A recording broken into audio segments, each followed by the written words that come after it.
Let's start with the law of conservation of linear momentum. अच्छा देखो, law of conservation of linear momentum क्या कहता है, इसकी पहले जो स्टेटमेंट है वो स्टेटमेंट पढ़ते हैं। Law of conservation of linear momentum क्या कहता है, इसकी एक्चुअल स्टेटमेंट पढ़ा रहा हूं भाई। असल स्टेटमेंट इसकी टॉप वाली है, ऊपर वाली स्टेटमेंट इसकी एक्चुअल स्टेटमेंट है, और नीचे वाली इसकी ड्राइव्ड स्टेटमेंट है, जो कि असल असल नहीं है, एक्चुअल नहीं है। और आपके टीचर्स ने यकीनन आपको यही स्टेटमेंट पढ़ाई, आपके टीचर ने आपको पढ़ाया होगा, in an isolated system the total momentum of two bodies before and after collision remain same. क्या आपके टीचर ने या आपके कॉलेज या स्कूल टीचर ने ये पढ़ाया है आपको? क्या ये इस देश यही पढ़ाई है। यही पढ़ाई है? लेकिन फैक्ट बताऊं, ये एक्चुअल में ये वाली स्टेटमेंट ड्राइव्ड स्टेटमेंट है फ्रॉम द फर्स्ट स्टेटमेंट। अब आप सुनिए, एक्चुअल डेफिनेशन क्या है। इन the absence of external force the net change in linear momentum of a system is zero. असल स्टेटमेंट ये है, ठीक है। अब ये स्टेटमेंट आई कहां से, थोड़ा सा इस स्टेटमेंट पे हम बात कर लेते हैं कि ये स्टेटमेंट आई कहां से, ये ड्राइव कहां से हुई है, निकली कहां से। क्लियर है? इस पे बात कर लेते हैं। देखिए, लेट्स टॉक अबाउट इट। सबसे पहले तो समझने की कोशिश कीजिएगा, ये स्टेटमेंट आई कहां से, समझाने के लिए मैं एज्यूम कर रहा हूं, समझाने के लिए आपको बता रहा हूं कि भाई यहाँ पर मान लीजिए कि ये गाड़ी है भाई, सिर्फ बना रहा हूं, ठीक है। ये गाड़ी है, ठीक है, वो ट्रेवल कर रही है, ठीक है, इस डायरेक्शन में, लेफ्ट डायरेक्शन में कहीं पर ट्रेवल कर रही है, साउथ की डायरेक्शन में, या वेस्ट की डायरेक्शन में कर लीजिए, जिस तरफ वेस्ट है तो वेस्ट की डायरेक्शन में एक गाड़ी जो है वो ट्रेवल कर रही है। क्लियर है? वेस्ट की डायरेक्शन में मान लीजिए उसकी जो एक वेलोसिटी है दैट इज 10 मीटर पर सेकेंड, ठीक है, और उसका मास जो है वो है 2000 किलोग्राम, ये उसका मास है। क्लियर है? अच्छा, अब हुआ ये कि ये कार मूव कर रही है कांस्टेंट वेलोसिटी से। 10 मीटर पर सेकंड का मतलब होता है तकरीबन 36 किलोमीटर पर आवर। इस वेलोसिटी से कार ट्रैवल कर रही है। अब हुआ ये कि गाड़ी वाला हाईवे पे या मोटरवे पर ट्रैवल कर रहा है, उसने सोचा कि मैं अपनी गाड़ी की स्पीड बढ़ाऊं, ठीक है, मैं अपनी गाड़ी की स्पीड बढ़ाऊं, ठीक है। सो वो क्या करेगा गाड़ी वाला, उसका उसका यहाँ पर एक अदर एक्सेलरेटर होगा, उस एक्सेलरेटर पे पाँव दबाएगा, और एक्सेलरेटर से जैसे ही पाँव दबाएगा तो रिजल्टेंट फोर्स, जो कि जब वो कांस्टेंट वेलोसिटी से मूव कर रहा था तो उसकी बैकवर्ड और फॉरवर्ड फोर्सेस बराबर थी। तो जैसे ही उसने ये एक्सेलरेटर पाँव दबाया, तो जो उसकी रिजल्टेंट फोर्स पहले जीरो थी, अब वो जीरो से आगे बढ़ेगी, वो बढ़ जाएगी, और इंजन एक्स्ट्रा एडिशनल फोर्स लगाएगा और इस गाड़ी की स्पीड को 10 से चेंज करके ले जाएगा 20 मीटर पर सेकंड के ऊपर। क्लियर है? समझिएगा, ठीक है। कहां ले जाएगा? 20 मीटर पर सेकंड के ऊपर। मास तो उतना ही रहेगा, जाहिर है, ठीक है। लेकिन गाड़ी की स्पीड जो है, गाड़ी की जो वेलोसिटी है वो 10 मीटर पर सेकंड से 20 मीटर पर सेकंड वेस्ट की डायरेक्शन में बढ़ जाएगी, इंक्रीज हो जाएगी। तो और इस दौरान मान लीजिए कि तकरीबन टाइम लगा 10 सेकंड का, अज्यूम कीजिए। अब जरा सोचिए, अगर मुझे गाड़ी की रिजल्टेंट फोर्स निकालनी है या ये पता करनी है कि उसने कितनी एडिशनल फोर्स अप्लाई की है, एडिशनल कितनी अप्लाई की है, तो मैं उसका rate of change of linear momentum निकालूंगा, जो कि होगा final momentum minus initial divided by time. तो final M V, initial M U और टाइम, तो एम कॉमन ले लीजिए, V minus U upon delta T. यही यही है ना भाई, कुछ नई बात तो मैं नहीं बता रहा, ठीक है। सब आपने बोला कि मास कितना है 2000 किलोग्राम, मल्टीप्लाई बाई फाइनल कितनी है 20, इनिशियल कितनी है 10, डिवाइडेड बाई कितना, बोलिए, टाइम कितना है 10। आंसर कितना आएगा? कोई मुझे बताएगा? 2000 और न्यूटन। ऐसे ही है, ये वो रिजल्टेंट या नेट फोर्स है, ठीक है, ये वो रिजल्टेंट या नेट फोर्स है जिसने इस गाड़ी का मोमेंटम, जो कि पहले कितना था, इनिशियल कितना था मोमेंटम, 20 टाइम्स 10 करो, कितना होता है, 2 टाइम्स 10 करो तो 20,000 न्यूटन सेकंड था। इसको चेंज करके, इसको चेंज कर कहाँ ले गया, ये 2 इंटू 20 करो तो ये 40,000 न्यूटन सेकंड पे ले गया। कौन ले गया? ये वाली फोर्स ले गई, ये नेट फोर्स ले गई। इस नेट फोर्स ने इस गाड़ी का मोमेंटम 20,000 से 40,000 तक बढ़ा दिया, चेंज कर दिया। ऐसा ही है। अब सोचो, बैकवर्ड चलो टाइम में, अगर वो ये बंदा, कौन बंदा जो गाड़ी चला रहा है, अगर वो ये बंदा यहां पर ये गाड़ी के एक्सीलरेटर पे पाँव नहीं दबाता, तो रिजल्टेंट फोर्स अप्लाई नहीं होती। रिजल्टेंट फोर्स अगर अप्लाई नहीं होती, तो इसका मतलब है कि वेलोसिटी नहीं बढ़ती। वेलोसिटी 10 से 20 नहीं होती, वेलोसिटी 10 से 20 नहीं होती, इसका मोमेंटम भी जो है वो 20 से 40 नहीं जाता। इसका मतलब मोमेंटम ही चेंज नहीं होता, नहीं होता ना चेंज। तो मोमेंटम जब चेंज नहीं होता, उसका चेंज क्या होता है? जीरो होता है। यही तो law of conservation of linear momentum है, कि in the absence of external force, यानी इस फोर्स की खैर मौजूदगी में, in the absence of external force, net change यानी total change in linear momentum is zero. अगर वो ये फोर्स नहीं अप्लाई करे तो ये इनिशियल मोमेंटम भी 20,000, फाइनल भी 20,000 ही रहेगा बेटा, ये भी चेंज नहीं होगा। आ रही बात समझ में? आई समझ में या नहीं आई? यही तो लॉ है। और इसको लिखोगे कैसे, समझो। इसको लिखोगे कैसे? अब आपका लॉ क्या है? Resultant force is equal to क्या है? Change in momentum upon change in time, है ना? तो कुछ नहीं करेंगे, आप इस रिजल्टेंट फोर्स को जीरो कर देंगे। तो इस केस के अंदर क्या होगा? इस केस के अंदर delta p upon delta t that is equal to zero. Clear है? और ये क्रॉस मल्टीप्लाई कर दीजिए, तो ये आ जाएगा delta P is equal to zero और change in momentum is equal to zero. समझ आई आप लोग को बात? यही तो law of conservation of linear momentum है कि total momentum, total change in momentum is zero. Clear? So अब स्टेटमेंट पढ़ो सही से। In the absence of external force the net change in linear momentum of a system zero. अच्छा, अब आते हैं सेकंड पॉइंट के ऊपर। अब अब आते हैं सेकंड पॉइंट के ऊपर। अब देखिए फर्स्ट स्टेटमेंट क्या है, आपको पता है कि rate of change of linear momentum is called force, resultant force.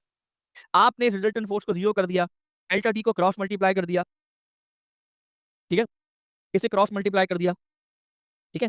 सब डेल्टा टी आपका क्रॉस मल्टीप्लाई हुआ, तो देखिए चेंज इन मोमेंटम जीरो हो गया। चेंज इन मोमेंटम कितना हो गया? जीरो।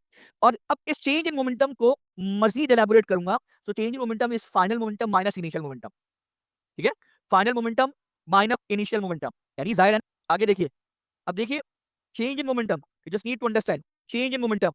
इसी डेल्टा पी को फाइनल माइनस इनिशियल कर दिया। सुनिए, अब इनिशियल को उठा के उधर फेंक दिया, तो देखो ये क्या हुआ? Initial momentum is equal to final momentum. दोनों तरफ मैंने सिग्मा या समीशन का साइन लगा दिया, ठीक है? तो अब ये सिग्मा या समीशन का मतलब है टोटल।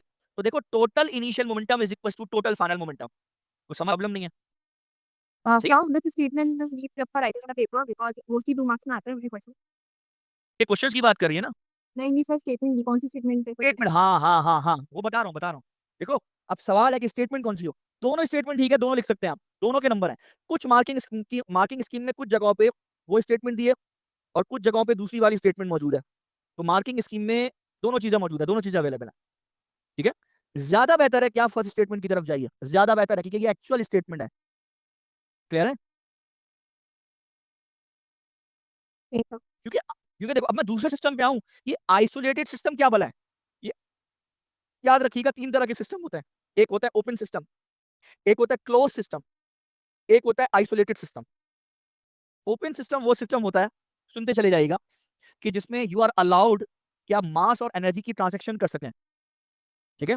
जैसे एक घर है, घर का दरवाजा है, और घर को सिस्टम ले लीजिए, तो दरवाजे से आपका मास भी अंदर बाहर जा रहा है, एनर्जी भी अंदर बाहर जा रही है। आप चाय बना के पड़ोसी को जाके दे रहे हैं, और घर में खुद आ जा रहे हैं, मास और एनर्जी दोनों अंदर आ जा रहे हैं।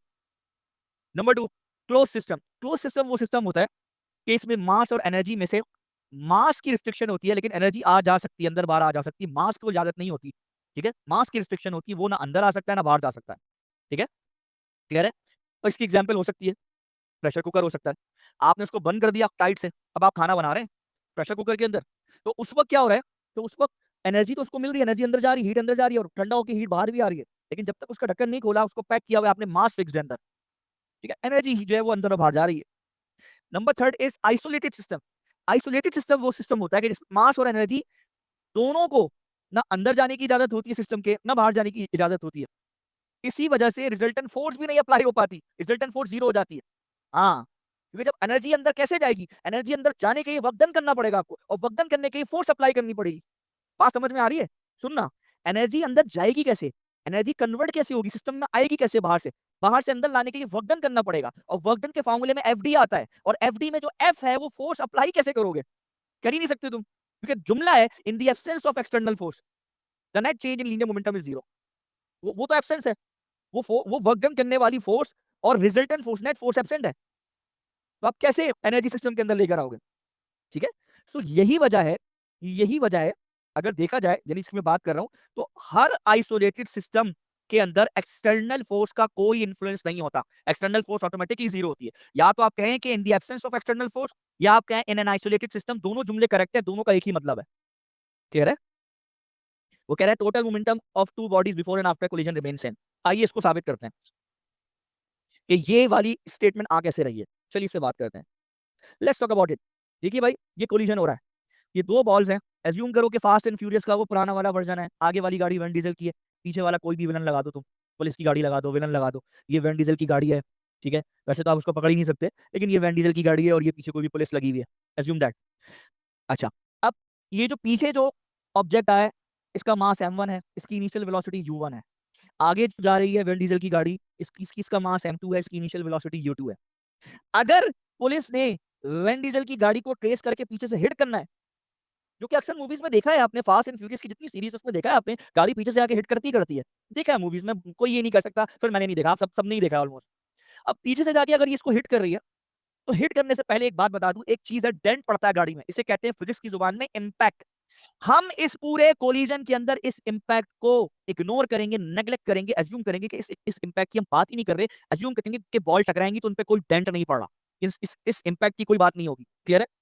ये बहुत इंपॉर्टेंट है कि इम्पैक्ट आ जाता है तो फिर एनर्जी एब्जॉर्ब भी आ जाती है, फिर और केसेस आ जाते हैं, चीजें आ जाती हैं, तो जूम करें हम इस इम्पैक्ट की बात नहीं कर रहे, वरना एनर्जी एब्जॉर्ब होगी और एनर्जी लॉस होगी, हम इस पे बात नहीं कर रहे हैं अभी। ठीक है? अच्छा, अब ये पीछे से बॉल आ रही है, जाके इसको हिट करेगी, जब हिट करेगी तो हिट करने के लिए इस बॉल की जो वेलोसिटी है u1, इस आगे वाली बॉल की वेलोसिटी से क्या होनी चाहिए बच्चों? कम होनी चाहिए, ज्यादा होनी चाहिए? ये इससे ज्यादा होनी चाहिए, यानी अगर लेट्स से ये 10 मीटर पर सेकंड है तो इसको 10 से कम होना चाहिए, 9 हो, 8 हो, 6 हो, 7 हो, कुछ और होनी चाहिए। ठीक है? लेट्स से कि ये 8 हो गई, 8 हो गई, ठीक है? सो 8 हो जाए, 6 हो जाए, 4 हो जाए, 3 हो जाए, लेकिन आगे वाली से पीछे वाली की वेलोसिटी ज्यादा होनी चाहिए। क्लियर है? अगर वो उसको ट्रेस करके उसको हिट कर रही है तो। ठीक है? अच्छा, अब आगे सुनिए, जो समझाना चाह रहा हूँ उस चीज को समझने की कोशिश कीजिए। ठीक है? जनाब, अब पीछे वाली बॉल जाती है और जाके आगे वाली बॉल को हिट करती है जोर से। क्लियर है? पीछे वाली बॉल आगे वाली बॉल को जाके जोर से हिट करती है। ठीक है? समझ में आ गई बात? ठीक है? तो जैसे ही इसको हिट करती है तो हिट करते वक्त इस तरह का कोलिजन होता है, और कोलिजन के वक्त यू नो दैट कि न्यूटन्स का third law of motion apply होगा, every action has equal and opposite reaction, they are same in magnitude but opposite in direction. लेकिन दो बातें और बताई थी, सेम टाइप की फोर्स हो और अलग अलग ऑब्जेक्ट पे लगे, वरना न्यूटन्स का थर्ड लॉ नहीं लगेगा। ठीक है? अब आप देखिए, ये पिंक बॉल यानी पुलिस की गाड़ी, ये वेन डीजल की ग्रीन कलर की गाड़ी पर फोर्स अप्लाई कर रही है F1 राइट साइड पर, इसे पुश कर रही है, ये इसको पुश कर रही है, पुल नहीं कर रही, पुल करेगी तो ग्रेविटेशनल हो जाएगी, ये पुश कर रही है, धक्का मार रही है। सिमिलरली ये जो दूसरी वाली बॉडी है ग्रीन वाली, ये इसको पिंक वाली बॉडी को लेफ्ट साइड पर पुश कर रही है, पीछे धक्का दे रही है। ठीक है? और ये दोनों फोर्सेस प्योर इलेक्ट्रोमैग्नेटिक नेचर की है, मैंने आपको पहले बताया हुआ है पिछले लेक्चर्स के अंदर। ठीक है? तो इसका मतलब ये F1 और F2 इक्वल एंड अपोजिट है, यानी F1 और F2 इक्वल है बट अपोजिट है, तो चूंकि F1 को डायरेक्शन पॉजिटिव लिया है तो F2 का नेगेटिव ले लें, तो यहाँ पे एक नेगेटिव साइन आ जाएगा। क्लियर है यहाँ तक? कोई प्रॉब्लम किसी को? कोई कहे कि सर मुझे समझ में नहीं आया? ठीक है? So F1 equal to negative F2। ठीक है? अब आप देखिए, यू नो दैट कि फोर्स अभी पढ़ा है, ये रिजल्टेंट फोर्स है। ठीक है? तो basically resultant force is equal to rate of change of linear momentum, ऐसा ही है। ठीक है? सो अगर मैं इस बॉल 1 की बात कर रहा हूं, इधर 1 लिख दो, इधर 2 लिख दो।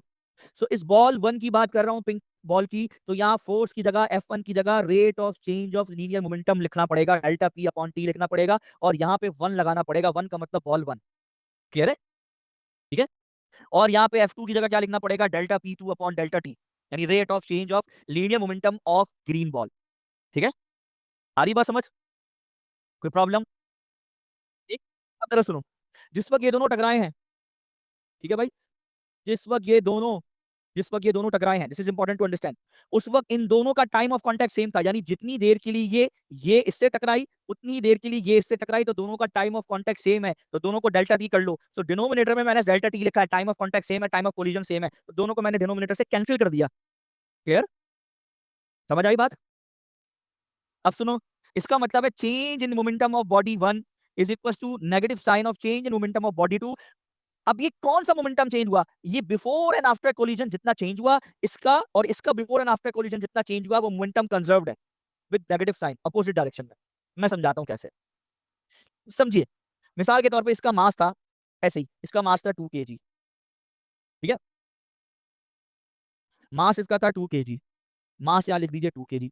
इसकी इनिशियल वेलोसिटी थी 10 मीटर पर सेकंड, इसका मास भी 2 kg ले लीजिए यार, तो आसान हो जाता है। ठीक है? जी जी आयरा बोलिए।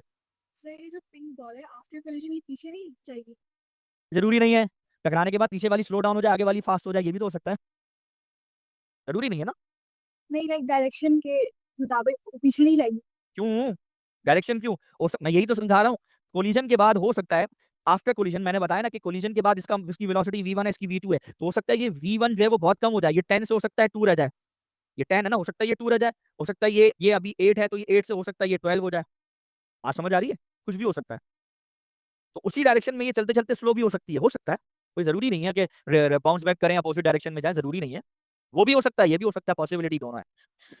अच्छा, अब मैं समझाने के लिए इनके मैसेज ले रहा हूँ, दोनों के मैथ सेम है। एक की वेलोसिटी इनिशियल 10 है, दूसरे की इनिशियल जो है 8 मीटर पर सेकंड है, ठीक है। फाइनल वेलोसिटी इसकी टकराने के बाद एज्यूम दैट, मैं अपनी तरफ से वैल्यूज दे रहा हूँ, इसकी जैसे 2 मीटर पर सेकंड हो जाती है और इसकी हो जाती है कितनी करेंगे इसको, और इसको कर लें आप तकरीबन 12 मीटर पर सेकंड कर लें, ठीक है, ऐसे कर लें सिर्फ समझाने के लिए, ठीक है। आपको जो बताना चाह रहा हूँ ना बेटा वो समझिएगा। अच्छा, अब ये मैं जानना ये चाह रहा हूं कि इस बॉडी वन का मोमेंटम कितना चेंज हुआ है। हाँ, कोलिजन से पहले और कोलिजन के बाद इस बॉडी वन का मोमेंटम कितना चेंज हुआ है, यानी इनिशियल मोमेंटम इसका कितना था। इसका इनिशियल मोमेंटम ये था, क्या है इसका इनिशियल मोमेंटम जी, m1 one into u one, यानी 2 मल्टीप्लाई बाई 10। तो इसका अब ये डेल्टा P1 क्या है, डेल्टा P1 का मतलब है initial momentum, initial momentum, initial momentum, और ये वाला क्या है, ये फाइनल मोमेंटम को लिख दिया। तो बाद में हम लिखते हैं इनिशियल, पहले लिखते हैं फाइनल। अब ये कौन सी बॉडी का इनिशियल फाइनल मोमेंटम है, ये बॉडी वन का है, तो मैंने एफ के आगे वन लिखा और यहाँ पे आई के आगे भी वन लिखा, ठीक है। यानी यानी ये डिफरेंस है, ये डिफरेंस है, ये जो डेल्टा पी वन है, ये डेल्टा पी वन डिफरेंस है इस मोमेंटम का और इस मोमेंटम का। यानी बॉडी वन के फाइनल मोमेंटम में से बॉडी वन के इनिशियल को सब्ट्रैक्ट कर दो, इन दोनों का डिफरेंस ये डेल्टा पी वन है। सिमिलरली इस बॉडी यानी बॉडी टू के इनिशियल मोमेंटम और बॉडी टू के फाइनल मोमेंटम का जो डिफरेंस है वो ये डेल्टा पी टू है। आ रही बात समझ में।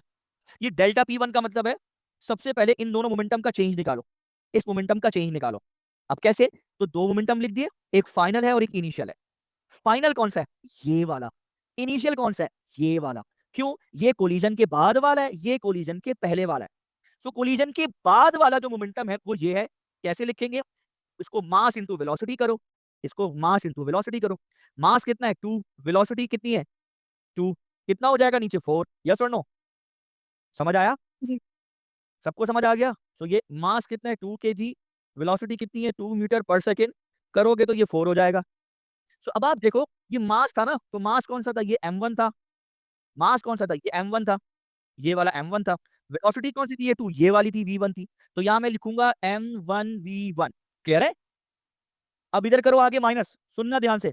अब करो आगे माइनस, ये किस कौन सा मोमेंटम है, ये कौन सा मोमेंटम है, ये इसी बॉल का इनिशियल मोमेंटम है, ये वाला। अच्छा, तो इस वाले में क्या हुआ है, ये 2 मल्टीप्लाई होगा 10 से, तो ये करो 2 kg मल्टीप्लाई बाई 10 मीटर पर सेकेंड। ऐसा ही है, ऐसे ही है बच्चों। ये 2 kg क्या है, ये इसका मास है।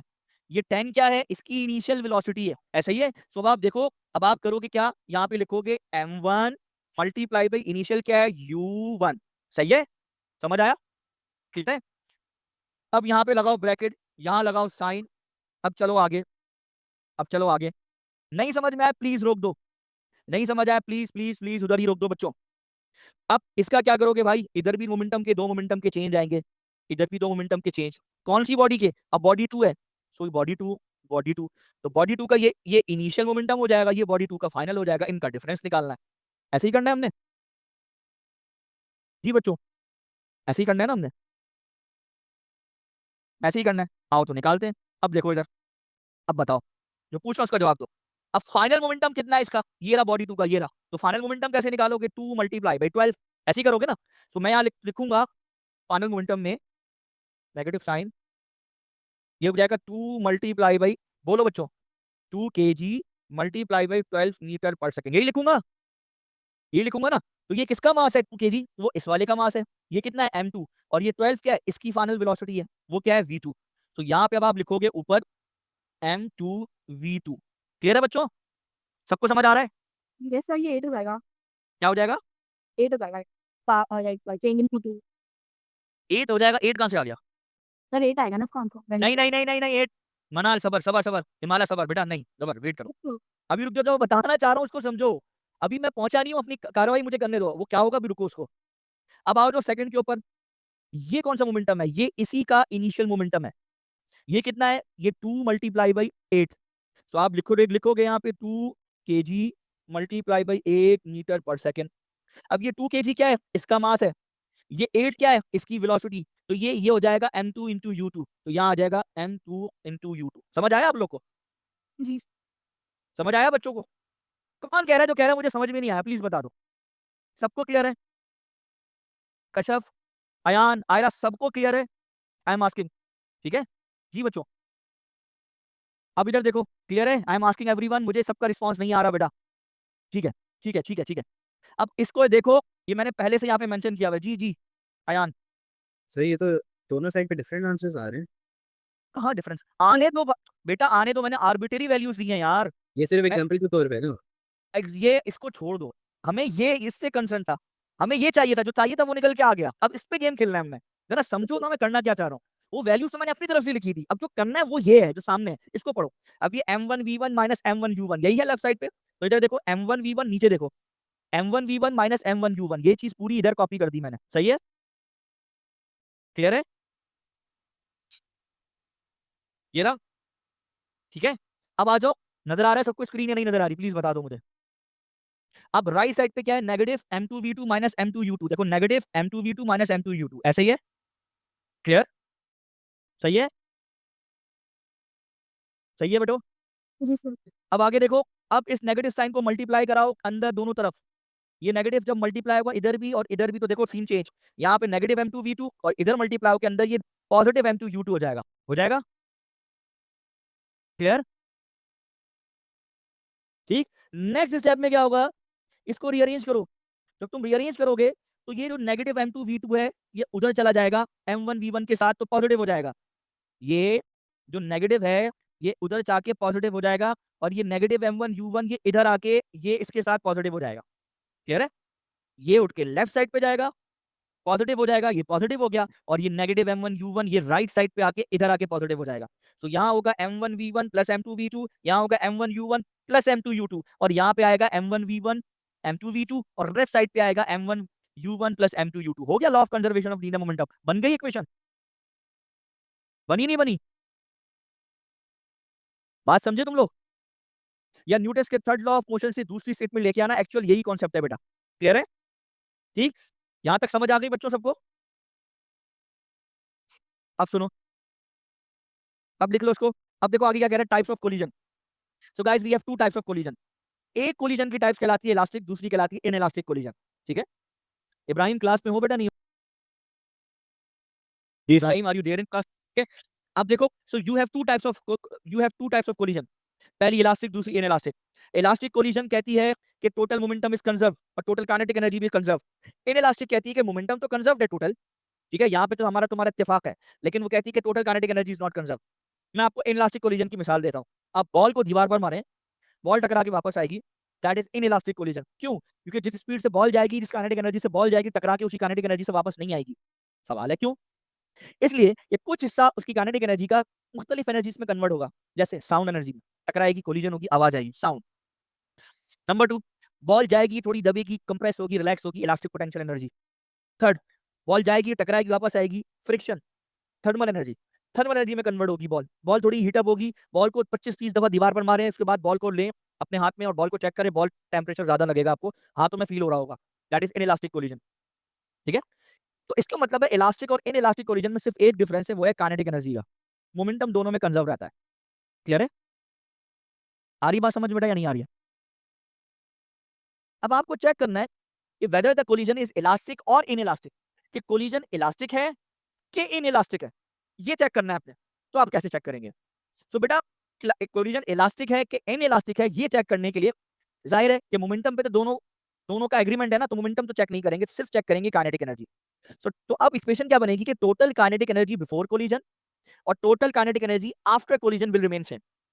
अगर total kinetic energy before and after collision same नहीं होगी, तो that must be inelastic collision. Clear है? और जाहिर है बिफोर कोलिजन एनर्जी डिफरेंट होगी, आफ्टर कोलिजन डिफरेंट होगी, और ज्यादातर ऐसा ही होता है। ज्यादातर 99.9% ऐसे केसेस हैं कि जिसमें बिफोर कोलिजन काइनेटिक एनर्जी ज्यादा है, आफ्टर कोलिजन कम हो गई। सही है?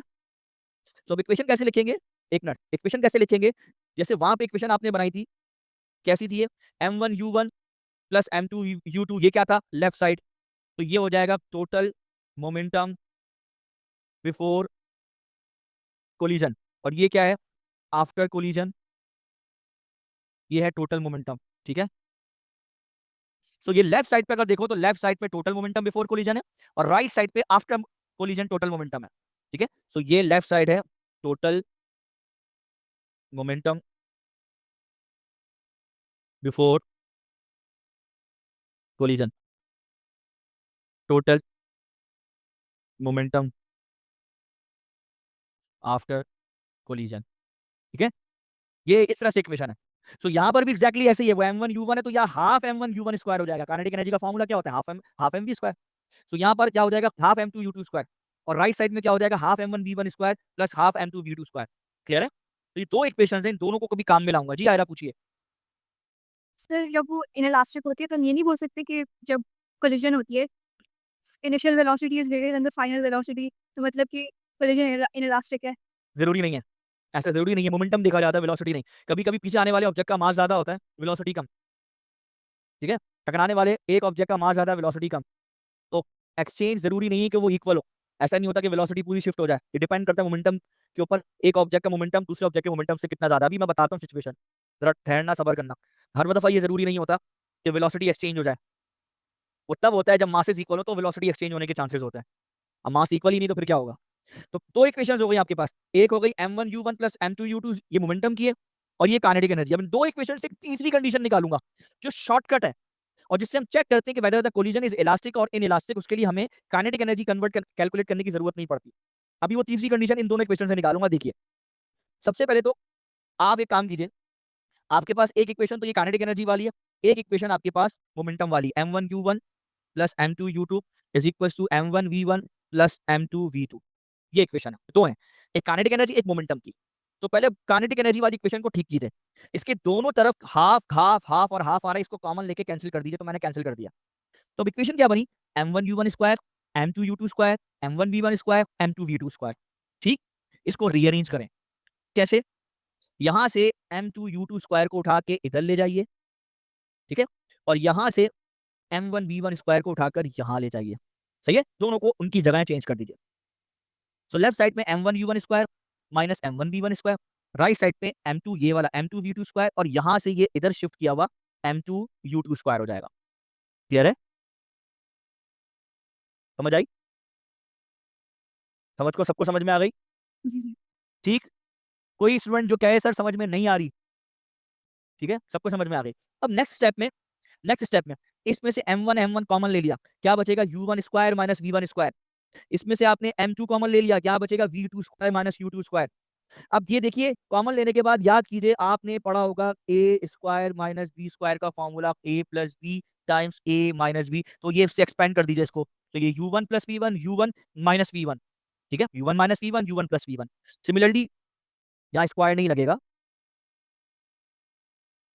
ठीक है, यहाँ से स्क्वायर में रिमूव कर रहा हूँ, प्रिंटिंग मिस्टेक है ये। ठीक है भाई, समझ आ गया आप लोग को? सो ये क्या हो जाएगा? u1 minus v one into u plus v, और ये हो जाएगा v2 minus u into v two plus u. यहाँ पे प्लस लगा दीजिए। क्लियर है?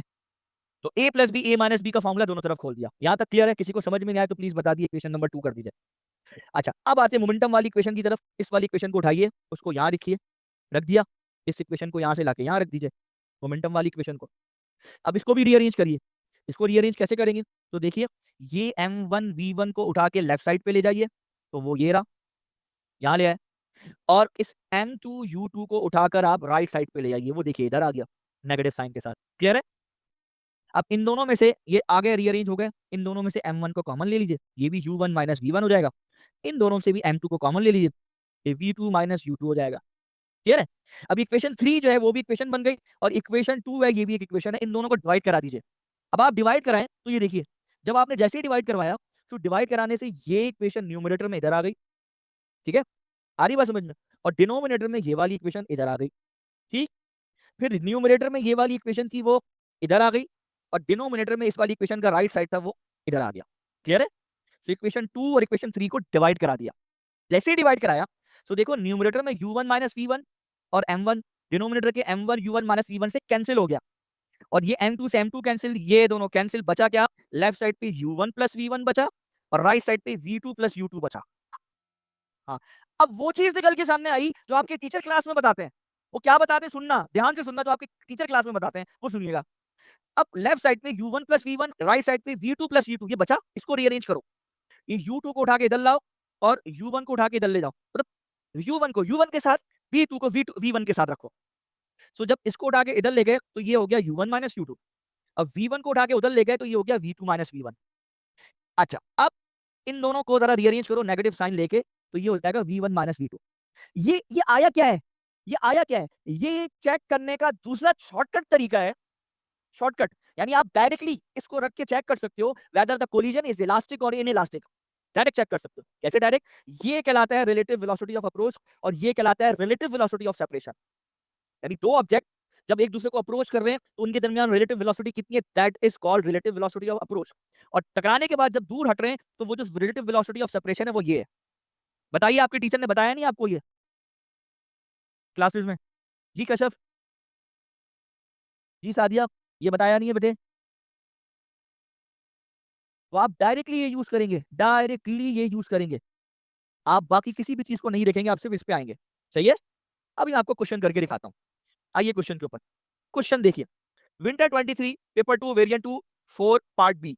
To blocks A and B move directly towards each other along a horizontal frictionless surface as shown in figure. The block collides perfectly elastically before the collision. Block A has a speed of 4 meter per second. Block B has a speed of 6 meter per second. After collision, block B moves back along its original path. Block B move back कर रहा है. After collision, block B moves back along its original path with the move back का मतलब है उसी path में जहां से आ रहा था। तो कितने कितने की स्पीड से वापस आ गया? 2 मीटर पर सेकंड से वापस गया। Calculate the speed, calculate the speed of block A after collision. ठीक है, कोलिजन के बाद ब्लॉक ए की स्पीड निकालो। और उसमें एक और जुमला इसने कहा होगा, if the collision is perfectly elastic. हाँ, सेंटेंस कह रहा है परफेक्टली इलास्टिक। मास तो दिया हुआ नहीं है तो फंस गए, कैसे निकालोगे? तो भाई उसके लिए ये शॉर्टकट यूज कर लो ना डायरेक्ट। क्या? u1 minus u2 is equals to negative of v1 minus v2. Relative velocity of approach is equals to relative velocity of separation. तो देखो, ये इसकी u1 हो जाएगी, राइट साइड को पॉजिटिव ले लो, लेफ्ट साइड को नेगेटिव ले लो, ये इसका u2 हो जाएगा। ठीक है, टकराने के बाद इसकी जो वेलोसिटी है वो v1 वो तुमने कैलकुलेट करनी है। और आफ्टर कोलिजन जो b की वेलोसिटी है वो है राइट साइड पे, तो राइट साइड पे हमने पॉजिटिव ले लिया, तो दैट इज v2। क्लियर है? समझ आई? सो राइट साइड में एवरीथिंग इज पॉजिटिव और लेफ्ट साइड में एवरीथिंग इज नेगेटिव। क्लियर? ठीक है बच्चों? सो u1 माइनस u2 करें। u1 कितना है 4, u2 कितना है -6, तो ये हो जाएगा 4 माइनस -6। जी जनाब, ठीक। और ब्रैकेट में v1 माइनस v2, तो v1 कितना है अननोन है, v2 कितना है, v2 है +2 मीटर पर सेकंड। क्लियर? अब ये राइट साइड पे, लेफ्ट साइड पे क्या हो जाएगा, 4 + 6 ये हो जाएगा 10। यहाँ पे क्या आ जाएगा, v1 माइनस प्लस -2, सो ये माइनस का v1 प्लस का 2 हो जाएगा। अब क्या करें? अब इस केस के अंदर ये देखो, इस 2 को हम लेफ्ट साइड पे ले जाते हैं। सो ये 10 minus 2 is equal to minus का v1। सो ये 8 इज इक्वल टू माइनस का v1 और v1 is equal to negative का 8 मीटर पर सेकंड। क्लियर है? कोई प्रॉब्लम? जी बच्चों, वो पूछ रहा है स्पीड बताओ, डायरेक्शन नहीं। तो अब आप यहाँ पे लिखेंगे 8। अगर दिल करे तो ब्रैकेट में नेगेटिव साइन लगा दीजिए, ये नेगेटिव साइन डायरेक्शन बता रहा है, तो इसका मतलब ब्लॉक ए अपोजिट डायरेक्शन में क्या करेगा, रिकॉइल होगा। टकराने के बाद ये इसका क्या होगा, इसका v1 हो जाएगा। आ रही बात समझ में? If the collision is perfectly elastic, blocks slide directly towards each other along a frictionless surface। देखो फ्रिक्शन होगी तो एक्सटर्नल फोर्स आ जाएगी, एक्सटर्नल फोर्स जो होगी फिर वो काम खराब करेगी। Two blocks collide and then move as shown. दो ब्लॉक एक दूसरे के करीब करीब आ रहे हैं फ्रिक्शनलेस सरफेस के ऊपर, एक्स और वाई। दोनों के मोमेंटम्स गिवन है, तो जाहिर है ये दोनों के इनिशियल मोमेंटम होंगे। ये इसका इनिशियल मोमेंटम होगा एक्स का, ये वाई का इनिशियल मोमेंटम होगा। ठीक है, ये एक्स का फाइनल मोमेंटम होगा और जाहिर है कि यहाँ पे वाई का फाइनल मोमेंटम हमें नहीं पता, उसने नहीं बताया हुआ। अच्छा, तो क्या कह रहा है कि block X initially move to the right with the momentum of 0.37, ये गिवन है। ठीक है भाई। Block Y initially move to the left with the momentum of 0.65, ये भी हमने लिख लिया ऊपर, ठीक है, नजर आ रहा है। After the block collide, block X move to the left, ठीक है, left move to the left back. Collision के बाद वो कह रहा है कि जो ब्लॉक एक्स है वो लेफ्ट साइड पे मूव कर रहा है, यानी ये आ तो ऐसे रहा था लेकिन टकराने के बाद वापस जा रहा है, तो जाहिर है कि यहाँ इसका मोमेंटम अगर पॉजिटिव है तो जाहिर है राइट साइड को हम पॉजिटिव ले लेते हैं और लेफ्ट साइड को सबको हम नेगेटिव, तो ये नेगेटिव हो जाएगा, ये क्या हो जाएगा, ये भी नेगेटिव हो जाएगा। या फिर एक काम करते हैं ना, लेफ्ट साइड को सबको पॉजिटिव ले लेते हैं, ज्यादा अच्छा वो रहेगा। क्यों? क्योंकि ये अननोन है ना, ये भी लेफ्ट साइड पर है, तो बेहतर है इसको पॉजिटिव लेने के लिए हम सबको पॉजिटिव, लेफ्ट वालों को पॉजिटिव और राइट वालों को नेगेटिव ले लेते हैं, ऐसा कर लेते हैं। ठीक है, सोल्यूशन थोड़ा आसान हो जाएगा। तो हमने क्या किया, तमाम लेफ्ट वालों को पॉजिटिव ले लिया और राइट वालों को क्या कर दिया भाई, जो राइट वाला एक ही था इस बेचारे को नेगेटिव कर दिया। तो जमहूरियत, डेमोक्रेसी मेजोरिटी की होती है, जो मेजोरिटी किस डायरेक्शन में उनकी हमने सुनी और उस डायरेक्शन को पॉजिटिव कर लिया। सही है, एक डायरेक्शन नेगेटिव हो गई। अच्छा जी, ठीक है, क्या कह रहा है, calculate the block has an initial kinetic energy of 0.30, calculate the mass of the block x. तो भाई कैसे निकालेंगे, तो देखो काइनेटिक एनर्जी का एक फॉर्मूला होता है हाफ एम वी स्क्वायर, एक और फॉर्मूला होता है वो होता है पी स्क्वायर अपॉन 2m, ये मोमेंटम के फॉर्मेट में होता है। ठीक है, ये मोमेंटम के फॉर्मेट में होता है, अगर आप समझ सकें, अगर आप उसको रिकॉग्नाइज कर सके तो हम डायरेक्ट भी इसको कर सकते हैं। ठीक है, अब आप मुझे बताइए, आपको समझ में आया मैंने ये पी स्क्वायर अपॉन 2m कहां से लिखा डायरेक्टली, समझ आया?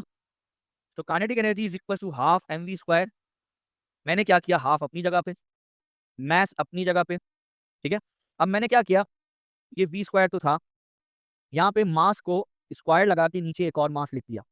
क्लियर है, ये कर दिया मैंने, कुछ नहीं किया, सिंपल जो सिंपल एक सिंगल मास था इसको स्क्वायर करके नीचे एक और मास लिख दिया। ठीक, अब क्या हो जाएगा, अब ये होगा कि ये 1/2 अपनी जगह, ऊपर होगा m और b और इस पे ये होल स्क्वायर लिख देंगे और नीचे डिनोमिनेटर में जो मास है वो अपनी जगह रहेगा।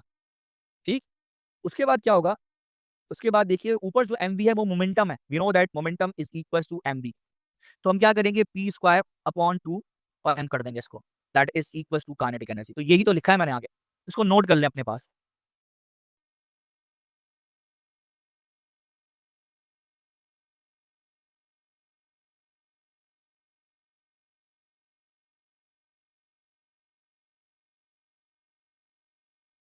समझ आया? अब इसको कर रहा हूँ रीअरेंज, तो देखिए काइनेटिक एनर्जी कितने के बराबर है, पी स्क्वायर अपॉन 2 एम के, मुझे एम निकालना है तो m equal to p square upon 2 into kinetic energy. ठीक है, क्लियर है यहाँ तक? अब चूंकि ये काइनेटिक एनर्जी किसकी है, एक्स की है और इनिशियल है, तो यहाँ मोमेंटम किसका लगेगा, मोमेंटम भी इनिशियल लगेगा, मोमेंटम किसका लगेगा, वो भी इनिशियल लगेगा और किसका लगेगा, एक्स का लगेगा। ठीक है, मोमेंटम किसका लगेगा, एक्स का, वो भी इनिशियल। तो आप देखिए एक्स का इनिशियल मोमेंटम कितना है 0.37, तो 0.37 का स्क्वायर कीजिए, नेगेटिव साइन नहीं लिख सकते, नेगेटिव साइन लिखेंगे भी तो स्क्वायर हो जाएगा, फायदा नहीं है, divided by 2 multiply by kinetic energy कितनी है 0.30। सॉल्व कीजिए और बताइए मास कितना है। सिर्फ 0.23 नहीं होगा इसका मास। 0.23 क्या, जी जी। बिल्कुल ठीक है, तो इसका जो मास है एक्स का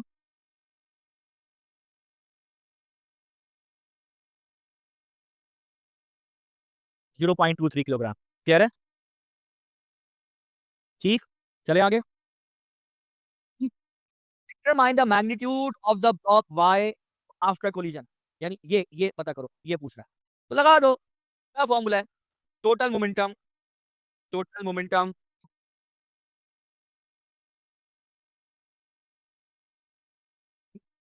collision equals to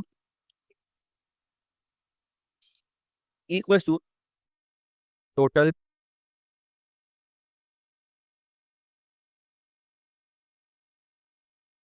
momentum after collision.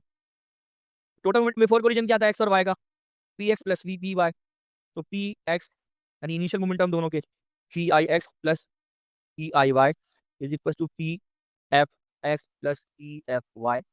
So initial momentum कितना है, -0.37 प्लस 0.65, तो दोनों की डायरेक्शन देखिए, तो ये हो जाएगा -0.37, नेगेटिव पॉइंट क्या था 37 plus 0.65 is equal to X का फाइनल कितना है पॉजिटिव डायरेक्शन, तो 0.13, तो यहाँ आएगा 0.13 प्लस, अब ये निकालना है तो उसको एज इट इज रहने दो। ठीक है भाई, सॉल्व करो, बताओ क्या आंसर आ रहा है, 0.15। तो क्या आ रहा है, फाइनल फाइनल बता रही हो ना, जी। तो ये हो जाएगा 0 पॉइंट कितना, 15। बिल्कुल ऐसे ही है। अब चूंकि ये पॉजिटिव पे आ रहा है, इसका मतलब है इसकी डायरेक्शन जो है वो लेफ्ट साइड ही होगी, कोलिजन के बाद इसकी डायरेक्शन लेफ्ट साइड होगी क्योंकि ये पॉजिटिव में आ रहा है। समझ आ रही है? जी समझ आया बच्चों? Block x exert an average force of 7 point, अच्छा ये 0.15 है तो यहाँ पे मैं 0.15 लिख देता हूँ।